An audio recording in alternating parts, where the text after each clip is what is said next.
Hello, everybody. Welcome back to the 10K Project. This is a session with one of our, oh, take a step back. You're a member, right? I don't want to call you a member and you're not. I'm not a member. Okay, so I won't say that then. Hey, 10K Project, this girl Cherie here. I am here with Leslie. She owns a wine business and she has come to talk to us about e-commerce and how to start an e-commerce business. So welcome, Leslie. Welcome. Thank you for having me. I appreciate it. Absolutely. So why don't you tell us a little bit about yourself and how you got into e-commerce, period? So my name is Leslie Frelow, and I own two virtual businesses. One is Vino 301 Wine Concierge, which is a Maryland wine tourist business. And then the second one is the Wine Concierge, which is an online wine business. And believe it or not, I did not start off my career in wine. I started off as a policy wonk because I live in the DC area and that is the biggest employer around here. You're somewhat adjacent to public policy. And so I was doing that for a number of years. I do not want to reveal how many. And I just got tired of it. You still look 25. Thank you. Thank you. I feel it until somebody who is 25 stands next to me. I'm like, I don't have that energy. But I had done it for a number of years, and in high school I wanted to go to culinary school, and my guidance counselor told me, well, people who enter that profession don't make money. And so I quickly adjusted my perspective and went into econ.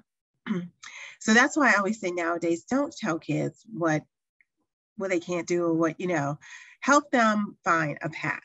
Yeah. So I circled back to it.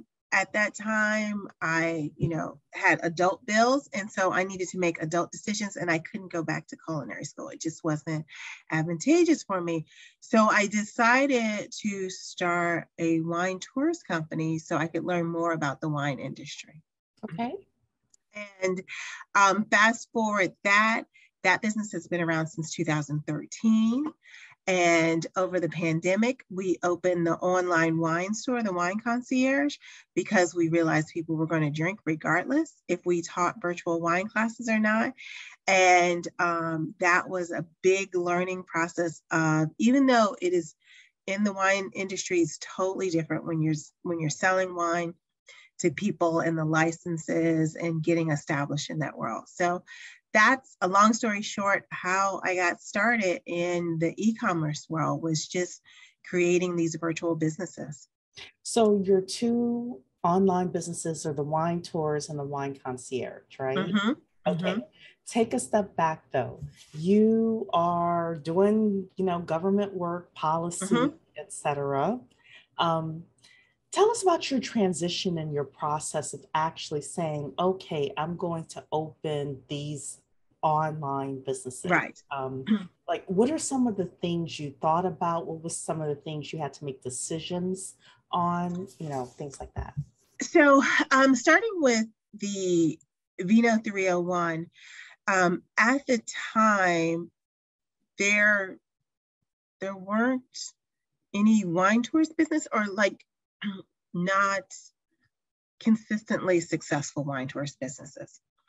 And even though my business is virtual, we don't have a storefront, we are very much a face-to-face business. Mm-hmm. So what I needed to find out were what were the regulations for transporting people?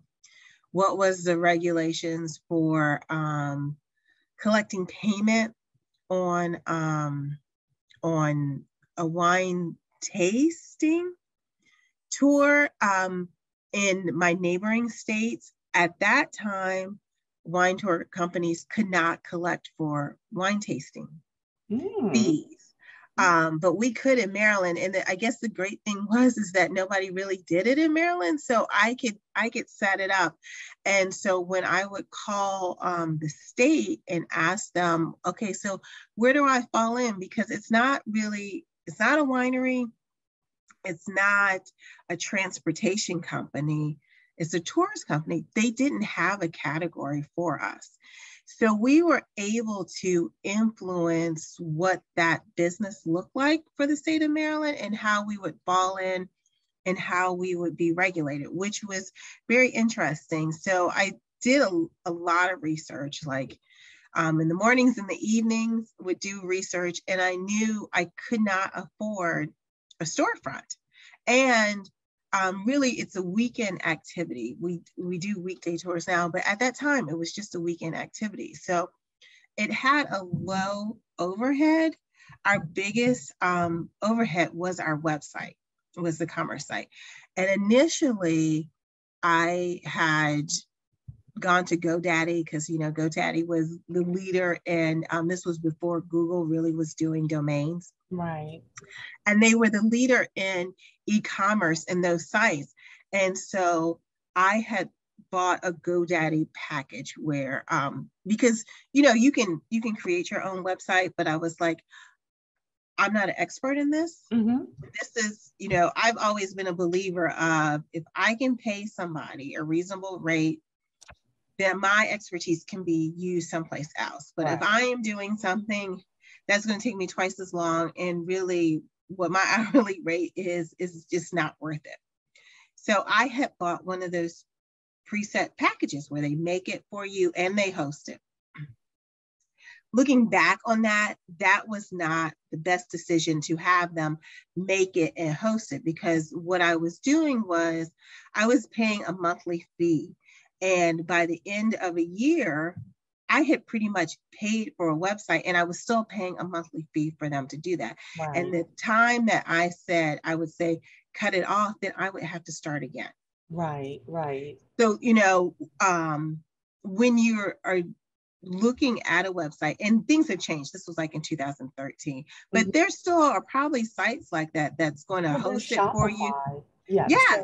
So a lot of people these days will use Shopify to do Mm-hmm. their e-commerce business, which Shopify, actually, a lot of people like it because of the reporting in the back, and and they do like put a lot of R&D Mm-hmm. money into making their site better. But if you have a business, for example, that is it's not going to make a lot of money, it's Mm-hmm. going to have a lot of traffic, et cetera, it may be better to have a one and done WordPress site created for you, because these days there are a lot of e-com plugins that go Mm-hmm. with WordPress as well. And I happen to know that because I have a new website that I'm working on. But there's all sorts of like e-commerce, there's membership plugins now that go into WordPress, and you can have like a one and done. You're going to pay a little bit more upfront Mm-hmm. for it, Mm-hmm. but not that much more. And then you can have it as your own forever and ever, and only have to pay the hosting fees. Right. And the thing, and I had, so I had evolved to a WordPress site after, like, I realized that this is ridiculous and that I paid for this website twice over. And the thing that I would caution people about is, if you are going to do a WordPress site, and this is with really most sites, definitely find you someone who is familiar with the updates. Mm-hmm. Because one thing that was a problem is that I had that WordPress site for probably 5 years.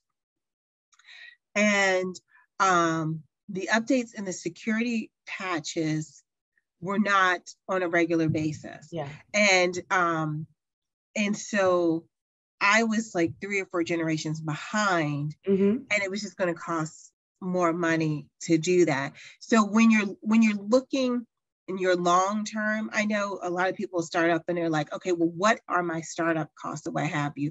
But you need to consider, where do you want to be in 5 years and 10 years? And I know people talk about this in your business plan or what have you. But if this is your storefront, right, this is your sole storefront, you need to be aware of, how is that going to present? How are you going to update that? Security is a huge issue. Making sure that you don't have bots that attack your system, and that you have the proper coding there in doing that. my wine business is actually on Shopify, Mm-hmm. and I had somebody develop that for me as well. And part of the reason why I chose Shopify is because the wine commerce business is extremely regulated. Mm-hmm.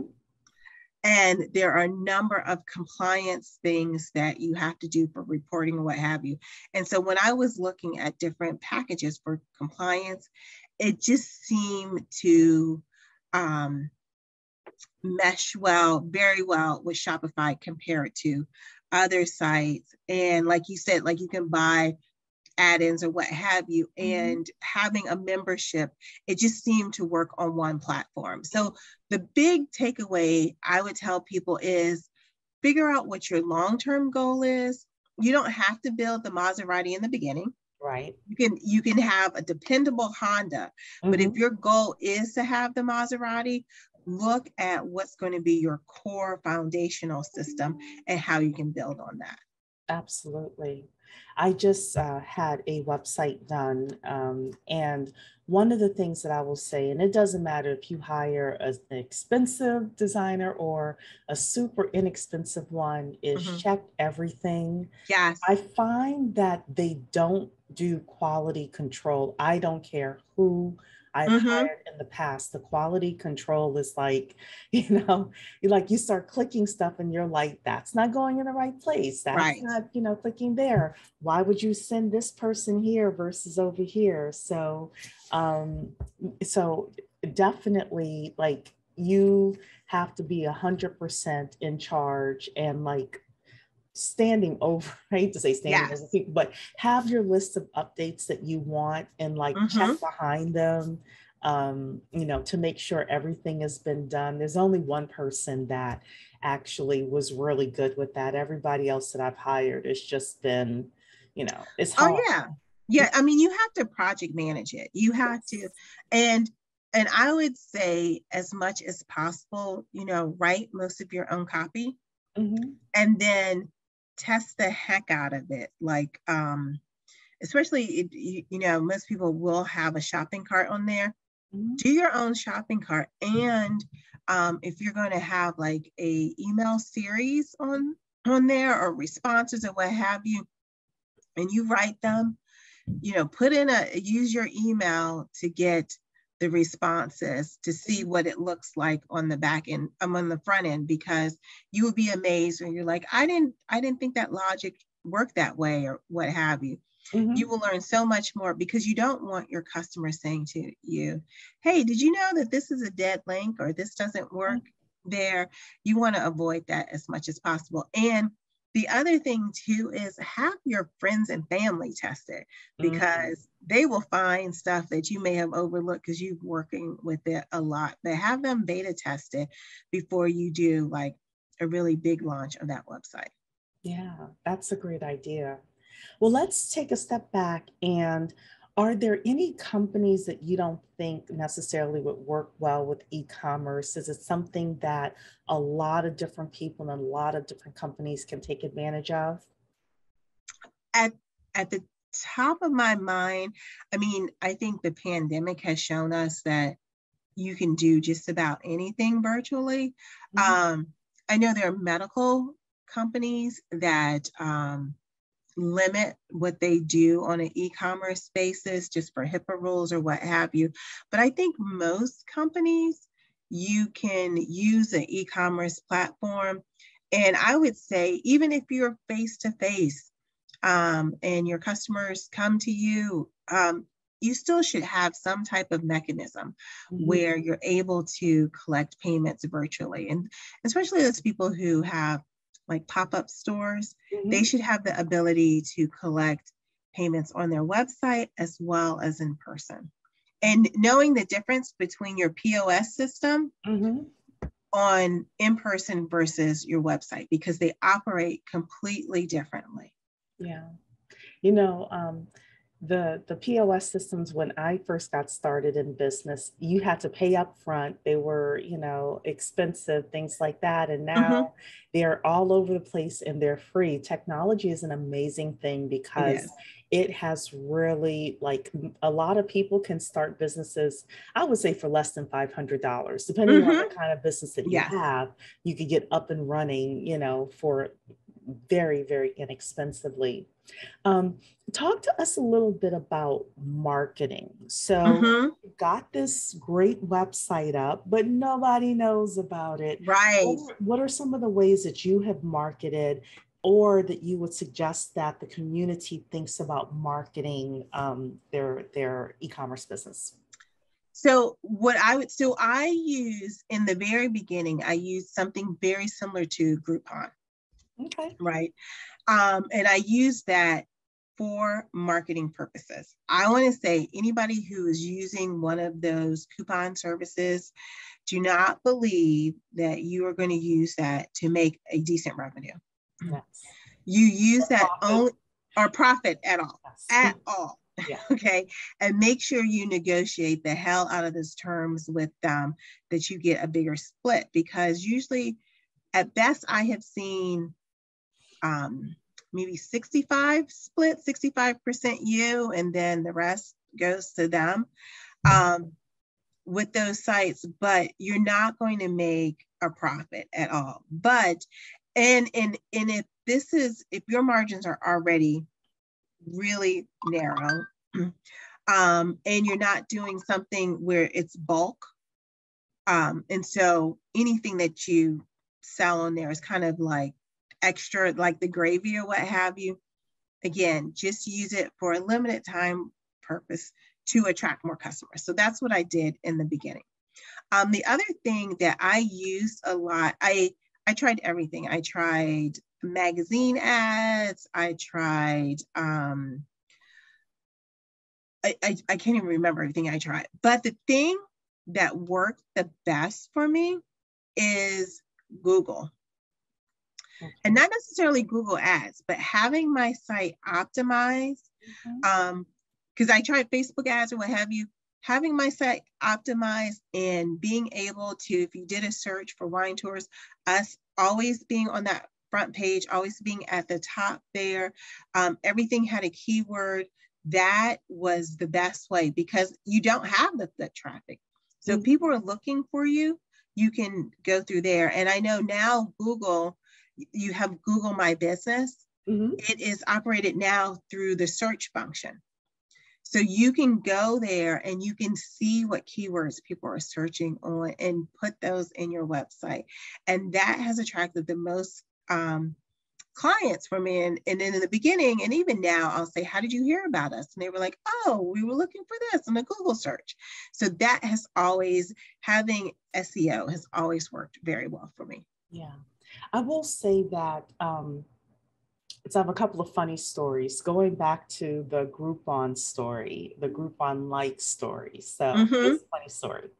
I used to work for this I worked for my mother's business, but we had this huge client that was an auto repair shop.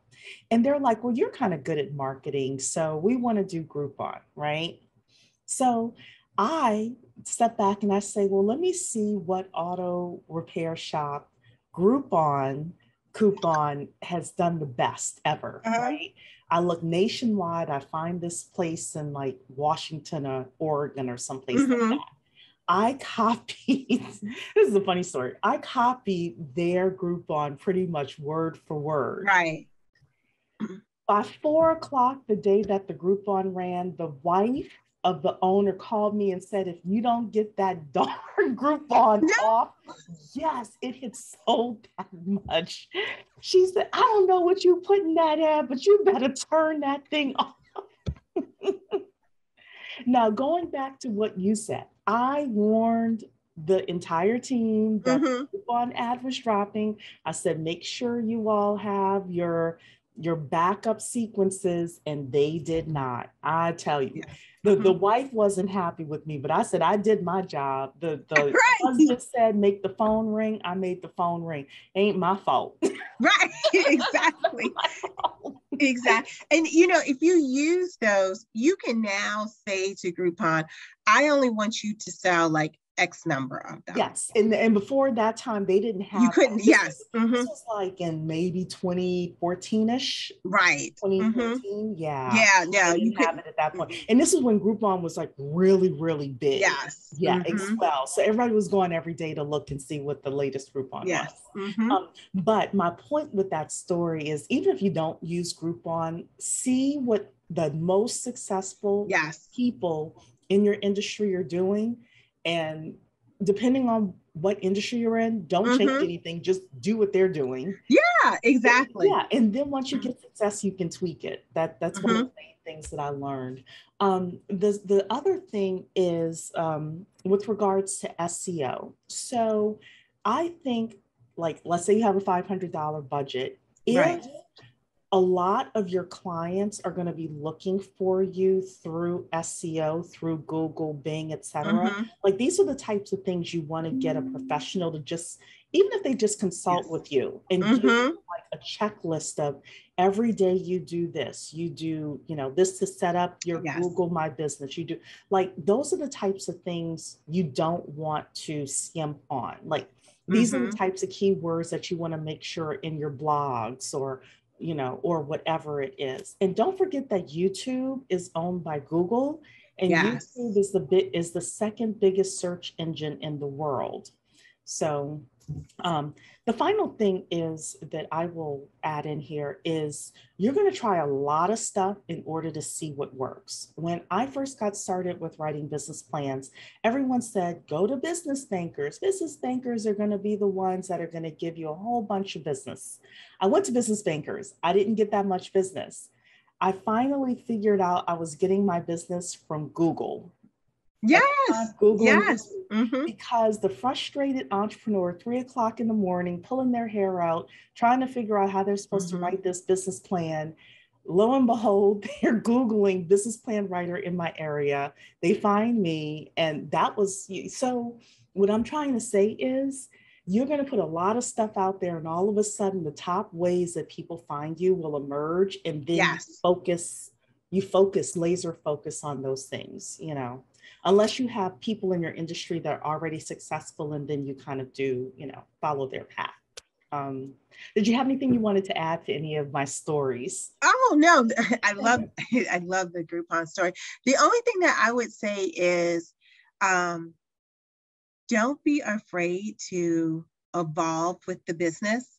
Like, don't be so narrowly focused on your service offering, because initially, like, we were just offering wine tours, right? And then someone called and said, hey, do you do a bachelorette party? Yeah. Oh, yes. We do a bachelorette party. And so our service offering is still wine tours. They just vary on the audience that we provide those tours for. So don't be afraid to, explore a different area of a very similar service offering. It might have a different take to it. Yeah. And I'll give you the opposite end of that, which is, don't go too crazy to the other side. You end up losing what your business, like core offering is. So there's a little bit of stay in your lane as well. Do what you do best. Because people, once they like you, they'll throw all sorts, I mow lawns. Yeah, but can you, first it starts with, can you prune the tree? Right. And then it's, can you come inside and put the ceiling fan up? Like, now we start. Now you're deviating. Right. Yeah. So what are some of the pitfalls that people need to watch out for as they are, embarking on an e-commerce business? They really need to, I know this is with all businesses, but you really need to be laser focused on who your customer is. And you need to, and my social media coach and I went round and round on this, you need to represent your brand. Interesting, versus having other people do it. You are the voice of your brand, because who knows your brand best than you do. Yeah. So say if I mow lawns, right? There are 100 million lawn mowing services to Sunday. So what makes you unique? If you are not out in front of your brand and people see you and identify with that, then why would they choose you versus anyone else? Yeah. So don't be afraid on your e-commerce site to have your picture out there, to have what you believe in, to have your team out there. So people realize that, because people want to see, even though they're purchasing on an e-commerce platform, they want to see who they're purchasing from. Mm-hmm. Like, you are not Mr. Walmart, right?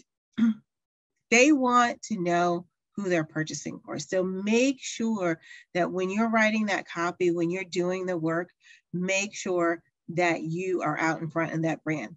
The next thing I would say is that Google and Facebook and all of these other platforms now have put an e-commerce aspect on there, so then people can purchase through there. Make sure whatever industry that you're in, that there aren't any regulations that or checks that need to happen when you're doing that, because it's great to have, you want as many points of access, but if there's limitations that your industry has, then you don't want to use those particular platforms. You might just want to use them to direct people to your site, but actually have your own POS purchasing only solely on your site and doing that. So any final words for, people watching with regards to starting and growing their e-commerce businesses? Don't be afraid. Don't be afraid, because usually there aren't rules for you, right? And if you are worried so much about coloring inside the lines, you're never going to advance. Yeah. Now, I'm not saying be like, wickedly crazy or what have you, but don't be afraid. Mm-hmm. Don't be afraid and trust your gut. Yeah. And I would just say start small as well. Yes. A lot of times we're afraid because we've got this big vision and we don't know how we're going to put it all out there. Or, what if a gazillion people come to my site on day one? That's not going to happen. You don't have to worry about that, right? But I'm a fan of start small. I was on a call on Saturday. I was giving a business plan lecture to some people, and one of the ladies said, "Hey, I want to start a daycare center, and it's going to have 100 students and 2 buses and blah blah blah." And I said, "Okay, well, what are you doing now?" And it was something else. It wasn't a daycare center, right? I had to say, "Why don't you start a daycare center in your home?" And then grow, grow next and then next. So with an e-commerce business, it's the same thing. Try to get your first 10 paying clients, people who do not care if you make your mortgage, if you eat, if your child gets right. If you could sell 10 people, then you've got something. Then you can go from 10 to 100 to 1,000, etc. And the ball rolls from there. So, and there's one last thing that I wanted to add is I agree, starting small, and take this time when you're starting small. I know it seems like you have 1,000,001 things, but document everything that you do. Because you're not always going to be small, and you're going to want to bring on people with you, and you might have a few people. And so you need to be able to communicate to those people what you're doing.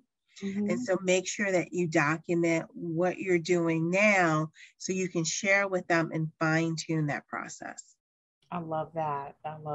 So, well, thank you so much. How do people, if they want to take a wine tour, want to order some wine, how do people get in touch with you? That's an excellent question. So they would go to vino301.com for the wine tour.